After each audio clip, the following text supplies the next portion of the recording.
What's going on, everybody? This is the Nature's Jewels channel, and I'm MrCrawlings, if you can't tell by the shirt. But anyway, we're gonna do that big reveal video I was talking about in one of my earlier ones when we went to go visit Gerrick and show you guys what exactly we picked up from him and why it's so special. So here we go. You want to grab that a little bit different? There you go. Yeah. Beautiful Miss Suzette helping light the enclosure here for her first ball python, and I thought it was a really great pick. Maybe not necessarily for genetics, but visually this is a stunning little creature. So one of the first ones we got, it's a cinnamon genetic stripe female, and she is gorgeous. We're also going to go ahead and try to do a little feeding video. We'll see if we can get her to eat something here.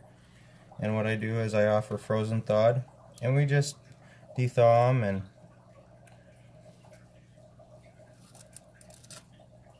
hot water. Try to replicate the body temperature. And you just put it in front of the snake so it can sense the there she goes. So she can sense the body heat. Ball pythons rely heavily on the heat sensing pits in their face to know that the animal is fresh and it's live. So I just simply take my frozen thawed. I never feed live. Years ago when I was a kid and I didn't know any better, you know, it was cool to feed a live animal, but nowadays I know a lot better, and it's a little more humane, and it's much safer for your snake. And let me go ahead and I'm gonna try to get it so she could still be seen, but I gotta put this top back on here because we got a heat light that she's holding right now, and I'm sure it's getting pretty warm. Alright, you can go ahead and set that down. Alright. And I'll just put that here so you can see her eating. But anyway, like I said in other videos, we don't do video editing. We just straight up shoot it and send it out there for you guys to watch. So that's a cinnamon genetic stripe. Cinnamon gene I love. And like I said, that was probably a gene introduced about almost 20 years ago now.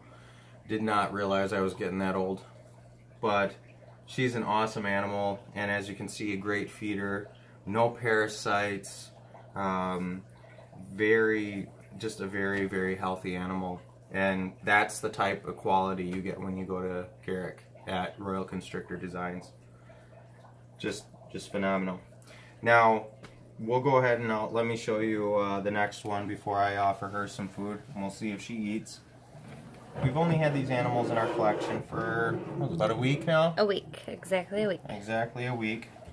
And as you can see, that first one took her feeding pretty well. I'm just going to bring this up here. This is the one I picked up for mine. I really love her. She is a GHI, and she's being very friendly right now. She is always really friendly, actually. She's a really good snake. But let's see if she's hungry.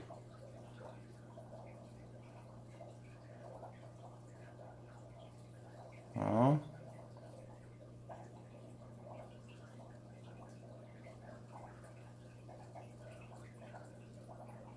Sometimes it's best to just slide the drawer out, but I wanted you guys to be able to see her, so.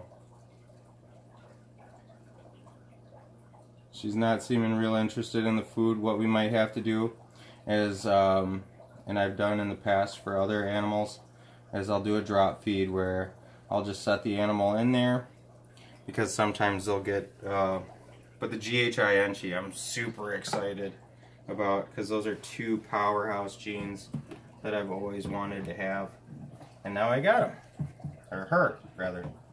So let me slide this back under here.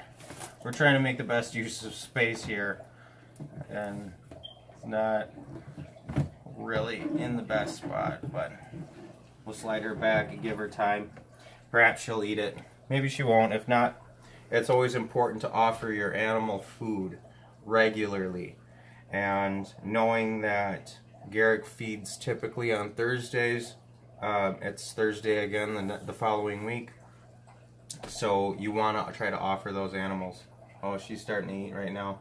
You want to get a side shot? Oh, cool. Here, actually, pass that over here.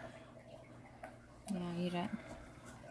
So, you can see we're using Eco-Earth as a substrate in here.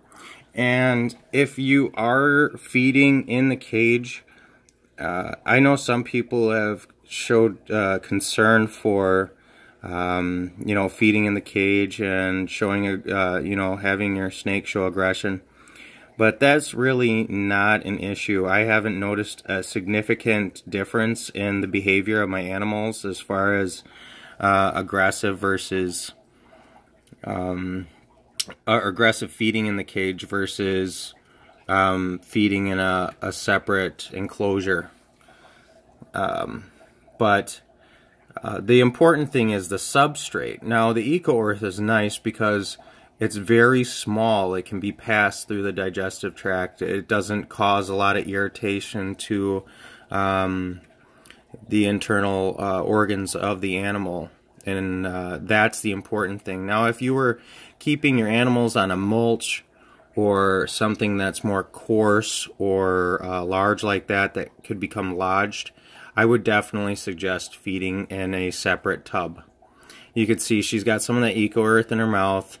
That could cause a little irritation, but with, you know, her regular drinking and stuff like that, that'll pass and she should be fine. I've fed other animals in the Eco-Earth substrate all the time, and I've never had an issue with that. But like I said, in a larger substrate that could become lodged in their digestive tract, or you know, going along the way, like I said, mulch, I would definitely recommend feeding outside. So, or yeah, or even like cork bark, like a Reptibark or something of that nature, some sort of Zoomed product. But yeah, she ate first time right out the gate, no problems. I'm so happy. Yeah. I call her a little worm because she's all brown, but her name is actually Rochelle. Or Rocher. Rocher. Rocher. Like a Ferrero Rocher candy. Like the Ferrero Rocher chocolate candies. Yeah. That makes sense. You know, she's all chocolatey brown. I'm excited because I got a, well, she's a female black pastel lesser, but if I get a black pastel male, you know, in the future, getting back to this girly here by the time she's of age, because she's way small. She's probably, I want to say she's right around 70 or 80 grams. So she's got, like, you know, 3 solid years of growing before she could even have a male with her. But getting a solid black snake out of the deal would be pretty cool. But you can see, swallowed it up, no problem. She seems to be doing really well. Pretty happy with that. Alright, so I'm going to pass the camera back over here again. You want to do a separate video? And let's go ahead and knock out some other feedings real quick. So this is Theo. He's my leopard. I don't want the video to drag on too long. But he's the one that bred to my normal big female. We'll see if he's hungry yet. The only thing he's really been interested in is breeding so far, but he really needs to put on some size and quit concentrating on the ladies. He's looking at it.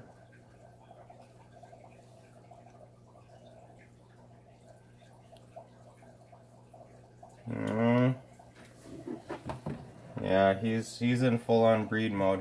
Here's one I know that'll go for you. This is one of my other girls. Mystique. She's always a good eater. Yep. She's the black pastel lesser that I was talking about.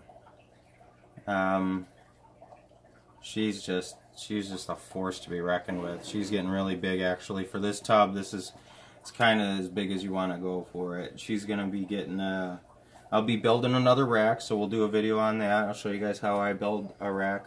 Not this style. I actually picked this up from another guy, but I don't think he's in business anymore actually, because I can't find his website. But These are decent tubs. There's not as much clearance along the top as I would like, but for some reason I can't even get it to close now. That's weird. Those top two drawers are hard to close. That's weird, because normally that's not an issue. And here's my Theo. I got him from Gerrick also. He's or not Theo. This is Odie. Yeah, this is an Orange Dream pin, and he's real simple to feed. It's really weird, but see, I could try to offer it to him, but he's not going to take it. So what I do is I just typically, that's what you call a drop feed. There, he's done. And then if I go back in the morning and check it, he'll have eaten it. Alright, here's my other girl. She's been pounding them down. I think she's about ready to breed. She's about breeding size. She's probably around 1,500 grams. We've been weighing them and checking them pretty regularly. But she's still absorbing heat, so. Oh yeah. She almost got she got the top of the forceps a little bit there. Yeah, the girls are pounding them down because they're just growing. So yeah, so you saw my leopard male, my male Orange Dream pinstripe, the female black pastel lesser. This is a normal, but she's from Gerrick also. She's 100% het for albino and clown. And then you saw my GHIN, and then which is our new one, and our cinnamon genetic stripe. So hope you guys all enjoyed the little feeding video. Thanks for tuning in. Until next time, this is MrCrawlings signing out. Later.